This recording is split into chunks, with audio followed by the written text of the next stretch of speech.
राधे राधे बंधुओं, आज मैं आपके सामने सरस्वती माता की व्रत कथा सुनाने जा रही हूँ। बंधुओं, अगर आप सबने मेरा YouTube चैनल शिव परिवार अभी तक सब्सक्राइब नहीं किया है तो आप उसे सब्सक्राइब अवश्य करें और घंटी दबाना बिल्कुल भी ना भूलें।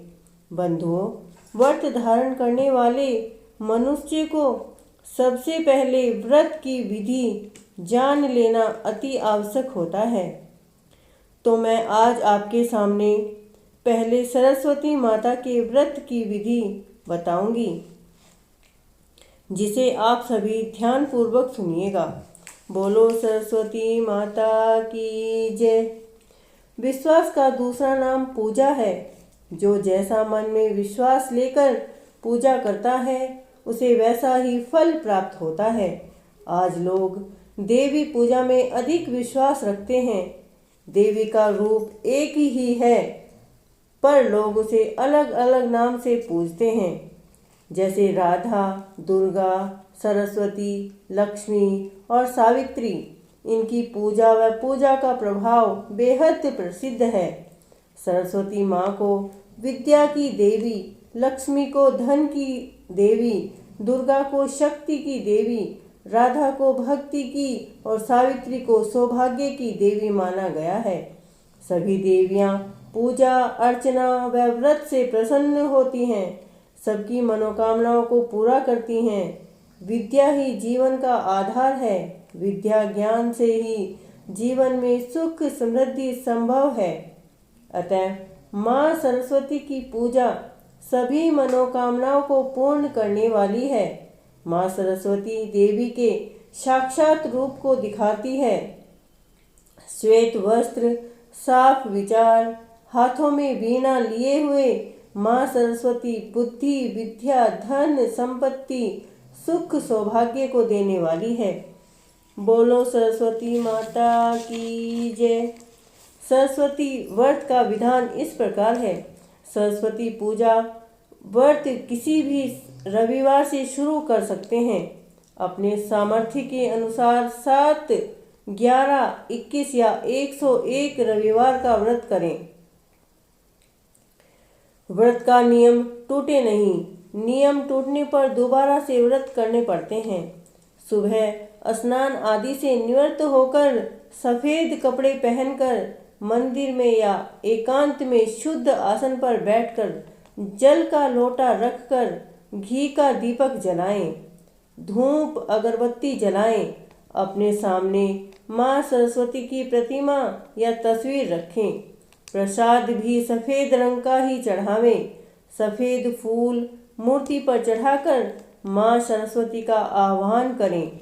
ओम सरस्वती नमः, ओम सरस्वती नमः का जाप कर धूप दीप आदि से माँ की पूजा करें।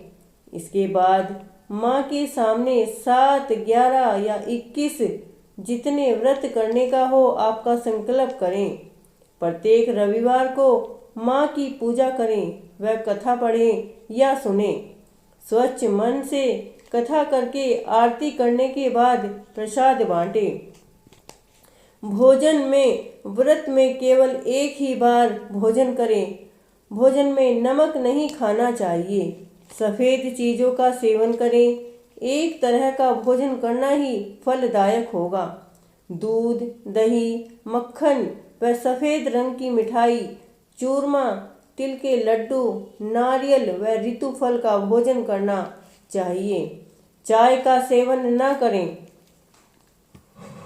रविवार के व्रत का उद्यापन अपने संकल्प किए हुए व्रत को पूरा होने पर उद्यापन करना चाहिए। जितने व्रत किए गए हों उतनी ही कन्याएं जिमानी चाहिए। कन्याओं को सुहागनों को नमक रहित व सफ़ेद रंग का भोजन करना चाहिए। उद्यापन के दिन माँ सरस्वती की मूर्ति पर सफ़ेद फूलों की माला व नारियल से पूजा करनी चाहिए। तत्पश्चात श्रद्धा भाव से भोजन कराकर प्रत्येक को सरस्वती व्रत कथा की पुस्तक भेंट में देनी चाहिए, ताकि जगत में अन्य लोग भी उस व्रत की महिमा को जान सके। उद्यापन के दिन घर में कोई चाय का सेवन न करे। फल, ये व्रत कुंवारी कन्याएं करें तो उन्हें मनोवांछित फल मिलता है।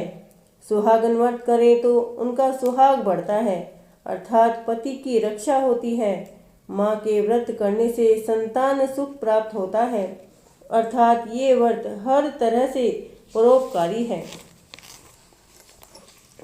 माँ सरस्वती व्रत कथा प्रारंभ। प्राचीन काल में अयोध्या नगरी में राजा सुबाहु राज्य करते थे।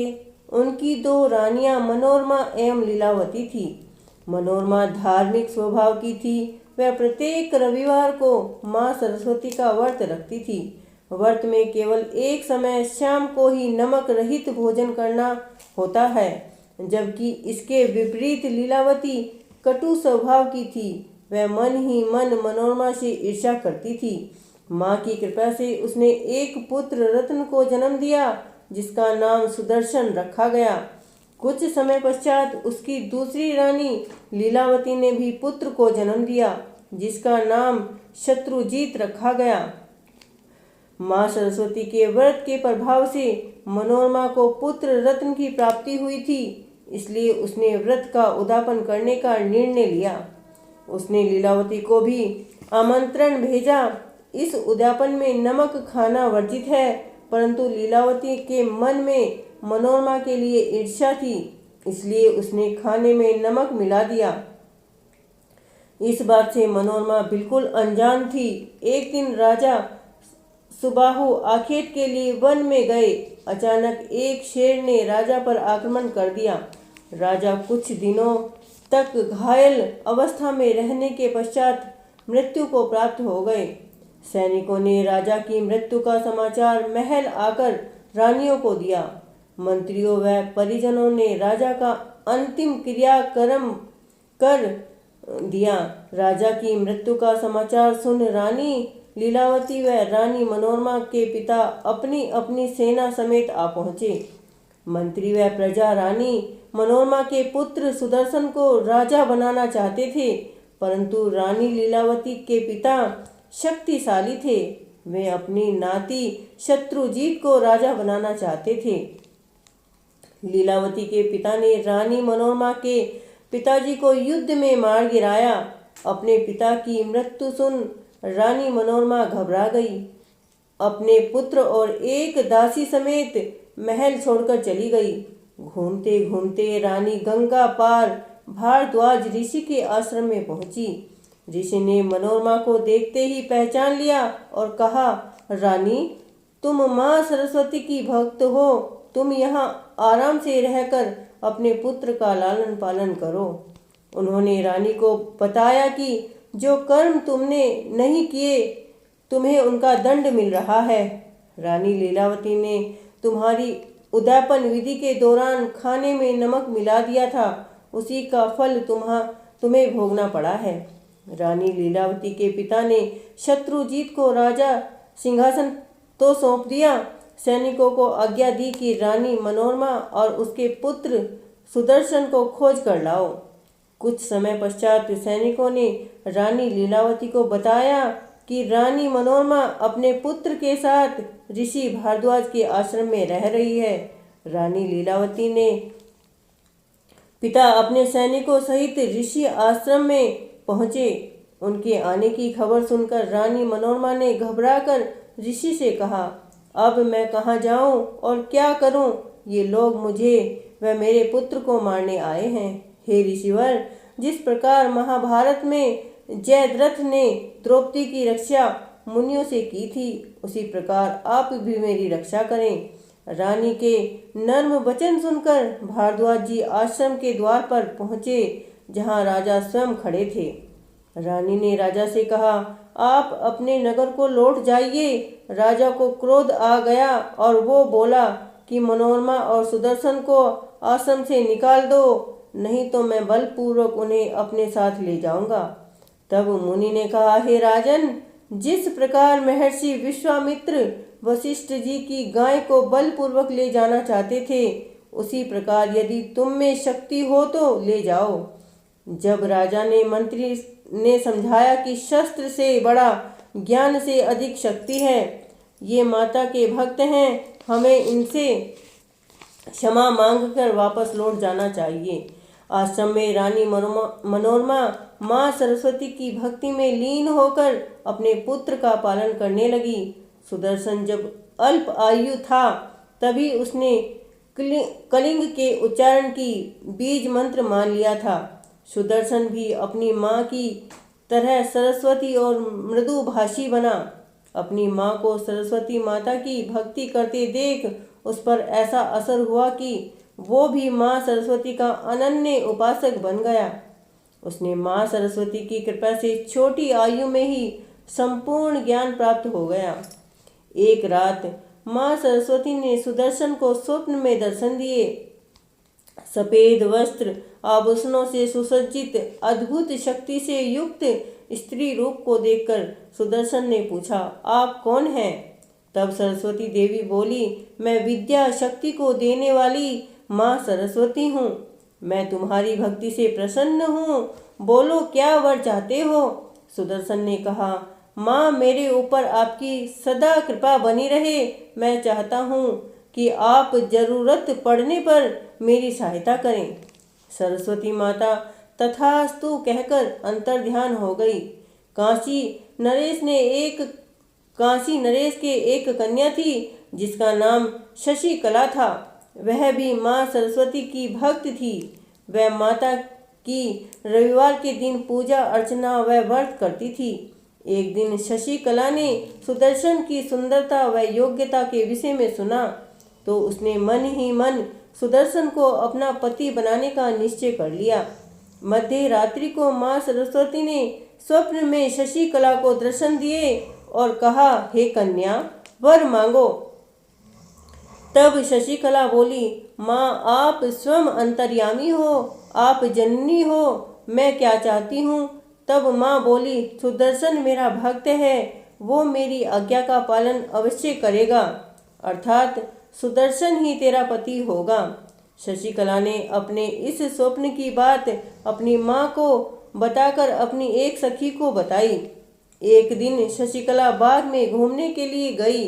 बाग में फूल चुनते समय एक ब्राह्मण को आते हुए देखकर उसने पूछा कि आप कहाँ से आ रहे हैं? ब्राह्मण ने कहा, मैं भारद्वाज ऋषि के आश्रम से आ रहा हूँ। शशिकला ने पूछा कि उस आश्रम में सबसे प्रसन्नीय चीज कौन सी है? ब्राह्मण ने बताया कि उस आश्रम में सबसे अधिक प्रशंसनीय सुदर्शन नामक राजकुमार है। वही आपके पति होने योग्य हैं। हीरे और मोती की तरह तुम दोनों का एक होना भी पहले से ही तय हो चुका है। यह सुनकर शशिकला बहुत बेचैन हो उठी। उसने ना तो रात में नींद थी और ना ही दिन में चैन। घर की लाज व पिता की इज्जत ने उसे भयभीत कर रखा था। राजकुमार सुदर्शन के पास धन दौलत कुछ नहीं था। सिर्फ माँ सरस्वती की कृपा से उसे सिद्धि प्राप्त हो चुकी थी। एक रात माँ सरस्वती ने स्वप्न में सुदर्शन से कहा, तुम चिंता मत करो, तुम्हारे सभी अधूरे कार्य पूर्ण होंगे। दूसरे ही दिन एक निषाद ने राजकुमार सुदर्शन को एक उत्तम रथ भेंट किया। तब ऋषियों ने कहा कि माँ सरस्वती की कृपा से तुम शीघ्र ही एक स्वतंत्र राजा बन जाओगे। तथा रानी मनोरमा से कहा, हे रानी, अब तुम्हारा बेटा भूमंडल का राजा बनेगा। यह सुनकर मनोरमा ने कहा कि आपका कथन सत्य हो, मेरा पुत्र सदा आपकी सेवा में रहेगा। इधर शशिकला के पिता को उसके विवाह की चिंता हुई तो उसने उसका स्वयंवर आयोजन किया। शशिकला ने अपनी सखी द्वारा अपनी माँ तक अपने दिल की बात पहुँचाई। माँ ने सारी बात शशिकला के पिता को बताई। शशिकला के बारे में सुनकर उसके पिता को बहुत क्रोध आया। उन्होंने कहा कि एक राज्य निर्वासित निर्धन से अपनी पुत्री का विवाह कदापि नहीं करूँगा। शशिकला की माँ ने भी उसे बहुत समझाया परंतु शशिकला अपने निश्चय से टस से मस नहीं हुई। शशिकला ने अपने किसी विश्वास पात्र के हाथों सुदर्शन को स्वयंवर में आने का न्योता भिजवाया। सुदर्शन ने स्वयंवर में जाने का निश्चय किया। मनोरमा ने सुदर्शन को स्वयंवर में जाने से बहुत रोका, पर वो नहीं माना। तब रानी मनोरमा स्वयंवर की निश्चित तय कर गई जगह पर सुदर्शन को लेकर पहुंची। उधर लीलावती के पिता श्री भी शत्रुजीत को लेकर स्वयंवर के लिए आए हुए थे। शत्रुजीत के नाना को जब पता चला कि सुदर्शन भी स्वयंवर के लिए आया हुआ है तो उन्हें बहुत क्रोध आया। वे बोले, अभी सुदर्शन को खत्म कर दूंगा, परंतु केरल के राजा के उन्हें समझाया कि हम स्वयंवर में आए हैं, अतः यहाँ युद्ध करना उचित नहीं है। आपने तो इन्हें धोखा देकर राज्य से निकाल दिया था।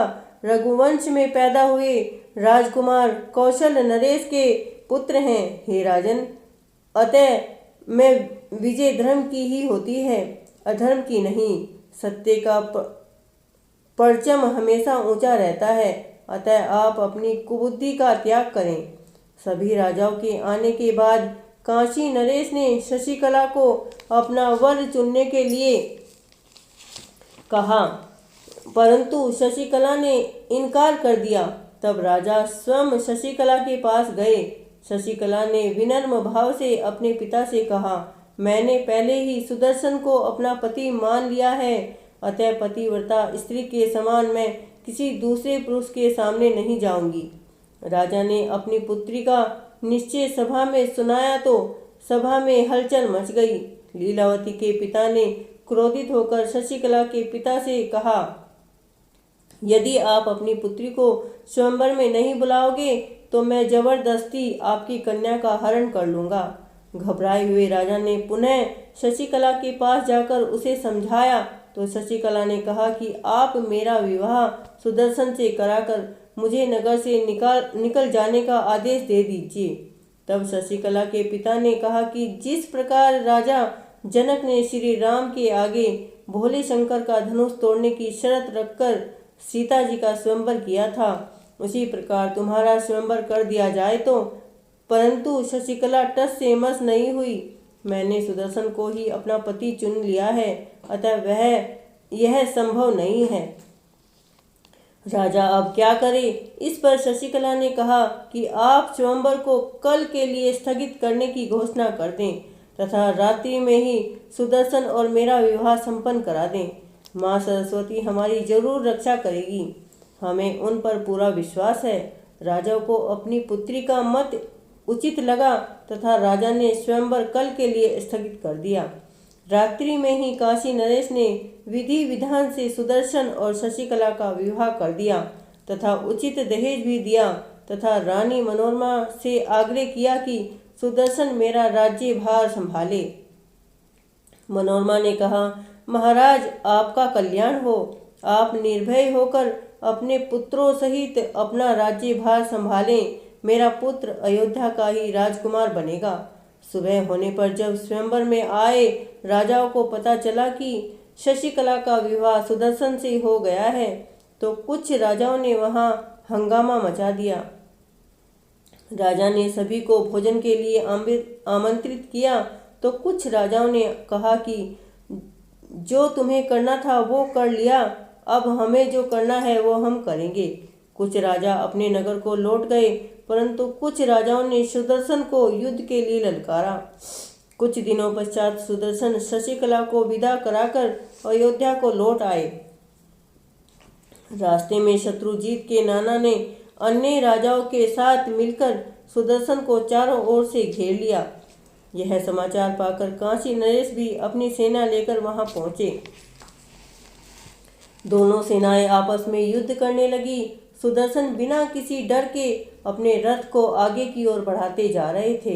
अचानक बिजली चमकने लगी और सुदर्शन के रथ पर एक अत्यंत तेज सुंदर आभूषणों से सुसज्जित 4 भुजाओं वाली दिव्य स्त्री को देखकर सभी चकित रह गए और पूछने लगे कि ये कौन है, ये कौन है। तब सुदर्शन ने काशी नरेश को बताया कि ये मेरी आराध्य देवी माँ सरस्वती है, मुझ पर कृपा करने के लिए पधारी है। मैं इनकी कृपा से ही बिना किसी डर के आगे बढ़ता हूँ। दोनों ने माँ सरस्वती को प्रणाम किया। तभी शेर की सी गर्जना हुई और युद्ध स्थल पर भूचाल सा आ गया। आंधी चलने लगी, हाथी कांपने लगे और शत्रु सेना डर कर भाग गई। परंतु तभी शत्रुजीत के नाना ने दोबारा सेना इकट्ठी की और सुदर्शन पर हमला कर दिया। तभी माँ सरस्वती ने अपनी बाणों से शत्रुजीत और उसके नाना को मार गिराया। माँ सरस्वती की जय जयकार होने लगी। सुदर्शन बहुत प्रसन्न था। काशी नरेश भी माँ सरस्वती के आराध्य हो गए। हे जगत का कल्याण करने वाली माँ, भक्तों को की रक्षा करना आपका स्वभाव है। आप जगदम्बा सरस्वती हैं। बुद्धि और शक्ति सब आपके ही रूप हैं। मैं आपको नमस्कार करता हूँ। मेरे जमाता सुदर्शन आपके भक्त हैं। उन्हीं की भक्ति से आज मुझे भी आपके दर्शन हुए हैं। काशी नरेश की स्तुति से प्रसन्न हो माँ ने काशी नरेश से कहा, वर मांगो। तब राजा काशी नरेश ने कहा, हे माँ, जो आपकी भक्ति भाव से पूजा अर्चना सेवा व्रत करते हैं, आप उनकी सभी मनोकामनाएं पूर्ण करती हो। मेरी इस काशी नरेश में आप सदा विराजमान रहें। इसके बाद सुदर्शन माता के आगे नतमस्तक होकर बोला, माता, आप भक्तों की रक्षा तो हमेशा करती ही हैं। अब मैं क्या करूं, आज्ञा दीजिए। तब माँ बोली, तुम अयोध्या जाकर कुल की मर्यादा अनुसार राज्य प्रारंभ करो। इस संसार में जो प्राणी रविवार के दिन मेरा व्रत पूजा करेगा तथा कथा पढ़ेगा या सुनेगा और व्रत संपूर्ण होने पर उद्यापन करेगा, उसकी समस्त मनोकामनाएं पूर्ण होंगी।